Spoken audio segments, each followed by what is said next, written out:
all my friends know who I am, but this is going to be a public video, so you guys don't know me. My name is Christina, and I am a survivor of domestic, intimate partner, and gun violence.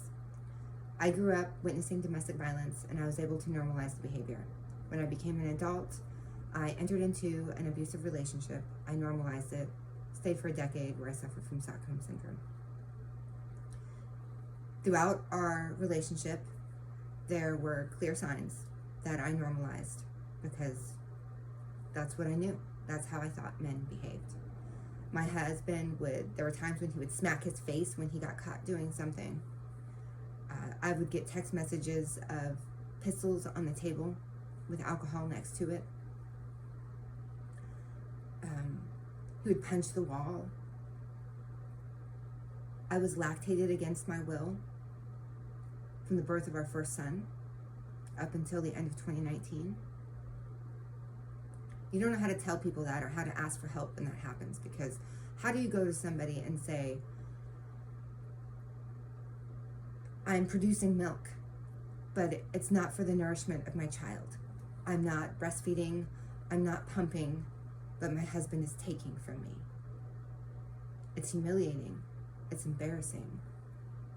I was conditioned for sodomy. He would do a cycle where he would try to sodomize me and I'd tell him, no, stop, and he would stop. But then a few days later, he would do it again. Now imagine being in that environment for a long time when you've already sustained sexual abuse as a child and domestic violence as a child. It's a normalized behavior.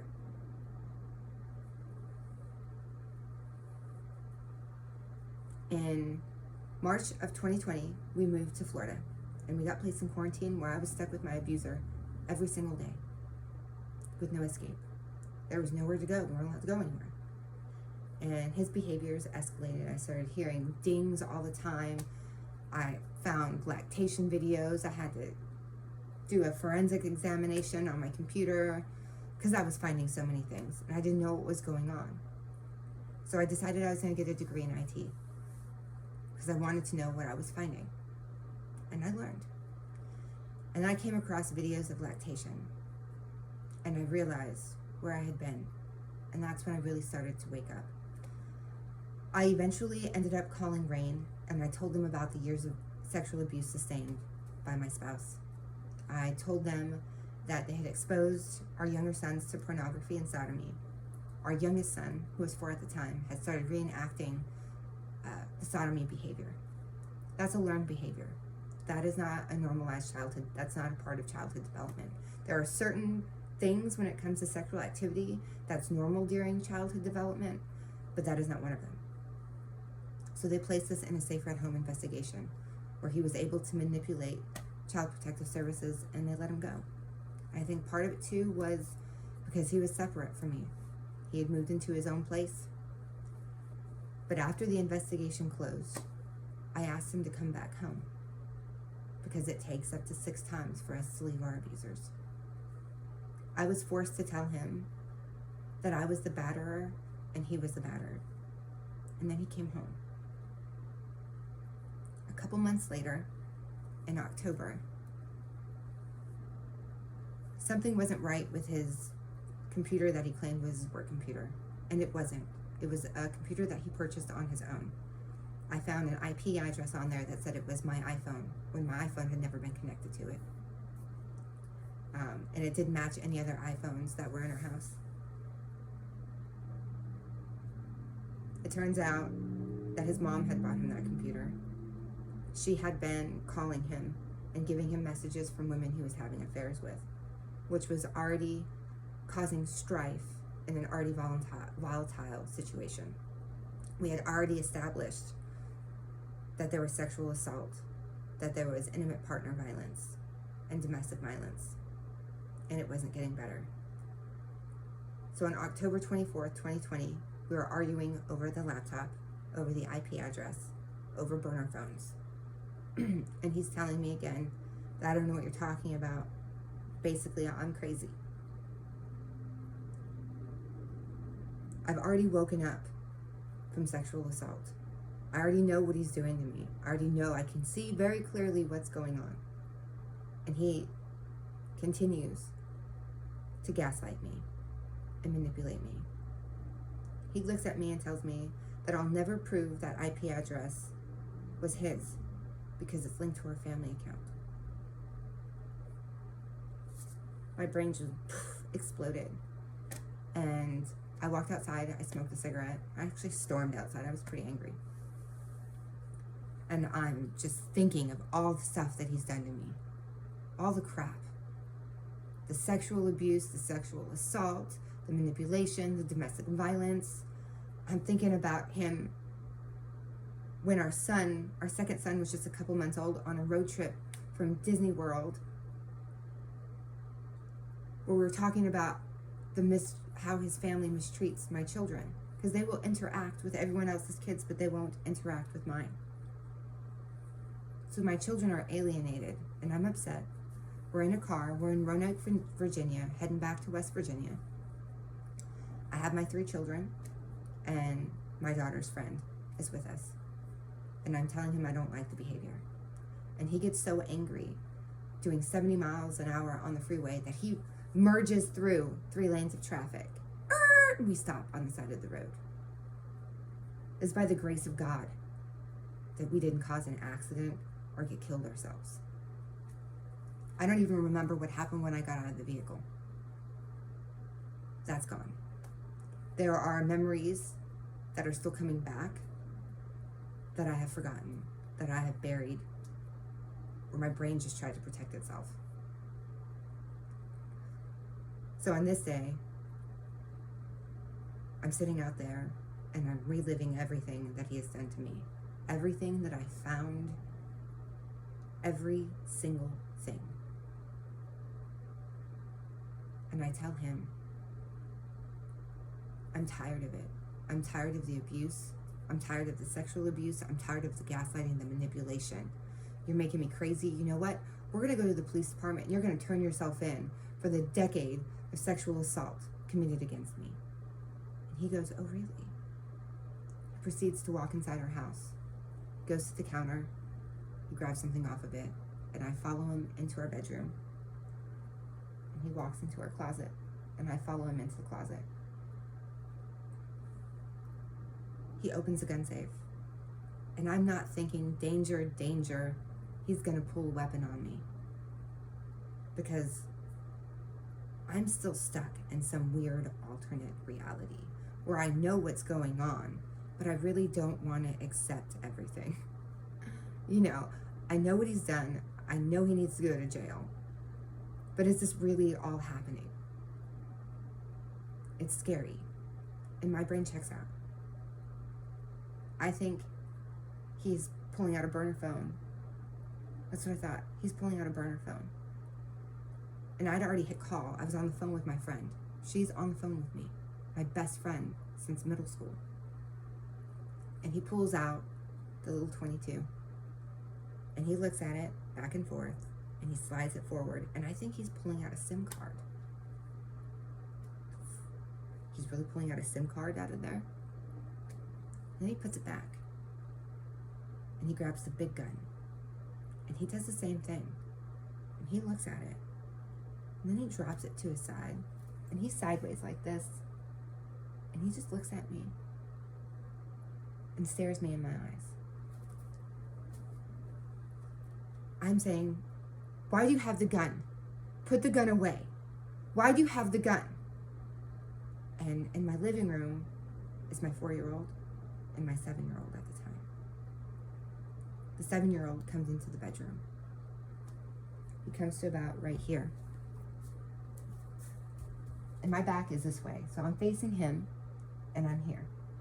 And my son comes in and I can't turn my back on the man who has the loaded weapon because I don't know what's going to happen. I think if I want to be shot, I want to see it coming. And my son comes in and he can see his dad standing in the closet with a loaded weapon. And I tell him, go get your brother and go upstairs. But he doesn't. He goes to the stairs and he freezes right there. He's just frozen on the stairs, watching me. Ask my husband why he has a gun in his hand. Now I know his intent was to murder me. But my son came in and there was a witness. I'm on the phone with my friend, and she can hear everything that's going on. And she tells me, call the police.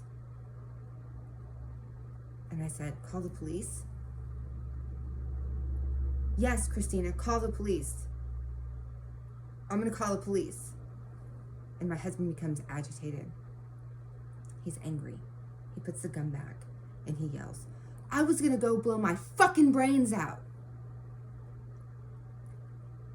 I hung up the phone with her. I'm already dialing 911. He's coming out of the closet and I'm trying to jump on him to stop him from leaving because I don't know what he's gonna do. He goes out, tries to get his keys, and he doesn't. He ends up leaving the house. The police found him at the hospital across the way where he tells them that basically, I hit him. I'm the abusive one, and he's suicidal. But it's funny, he didn't mention the years of sexual assault.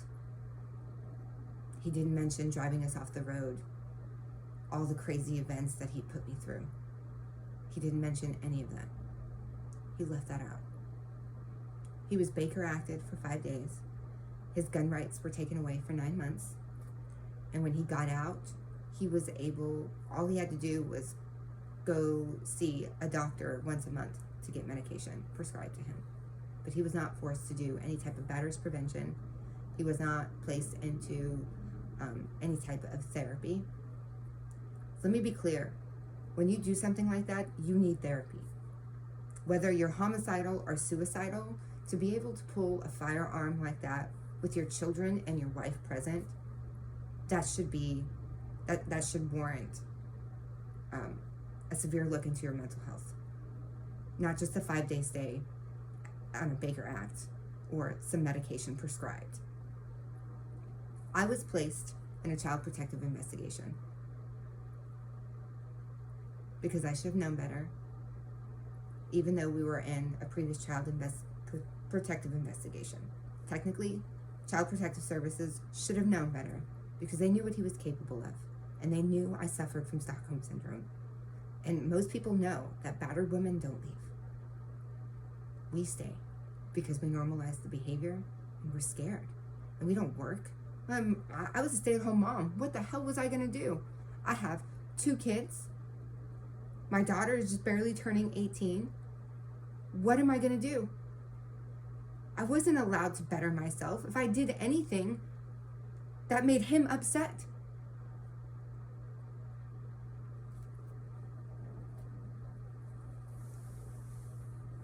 So he gets his gun rights back. The police department recommends that charges be filed, but the district attorney's office decides not to file charges against him. And 9 months later, he's able to own a firearm without any real mental health. So if you want to know why violence continues in our society, it's because we have really lax laws when it comes to domestic violence, when it comes to first-time offenses, when it comes to things like that. It's a scary place to be. What happens when he's in another relationship and he is repeating that same cycle? Because that's what's going to happen. Abusers don't stop. He's going to repeat the same cycle. And unfortunately, my children are going to be forced to watch because in the state of Florida, they don't recognize domestic violence as a reason to get a divorce.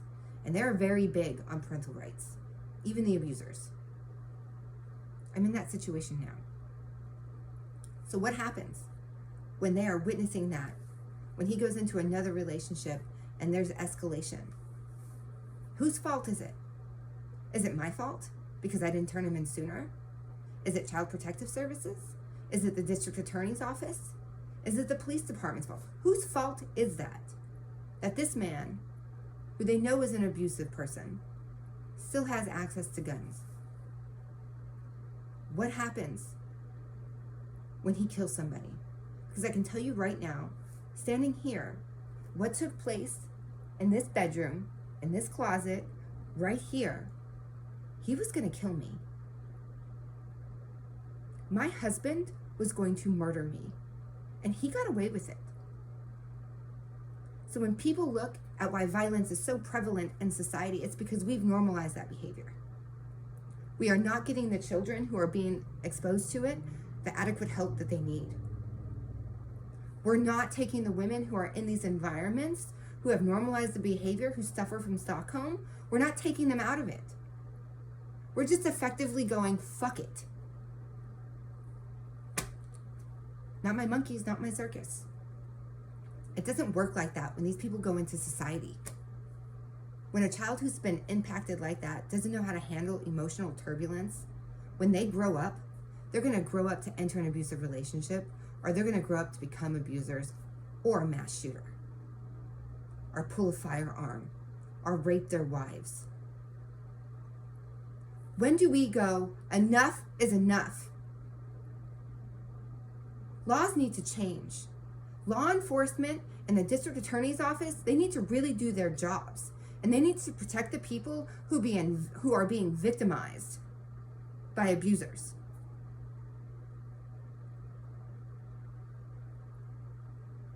Abusers are really good at manipulation. Now, if you're with somebody who's had a stellar career, who's worked at places you can't name, they're going to get away with what they've done. And it should not be like that. People should not live in fear. Women should have a place to go. Communities should step up and start helping the children impacted so they don't go on to commit these acts of violence. If we don't do this and we don't start helping other people overcome the trauma and the violence they're being exposed to during their childhood development, we're going to have bigger problems. We're going to have more instances of what happened at the elementary school. It's not going to change. It only changes when we decide to take active steps forward and change what's going on. And that's what we need to do. We need to mentor these children. We need to help these families who are impacted. And we need to help future generations overcome a cycle of violence that they're witnessing from their grandparents to their parents to themselves, so that they don't continue to perpetrate it and continue the cycle.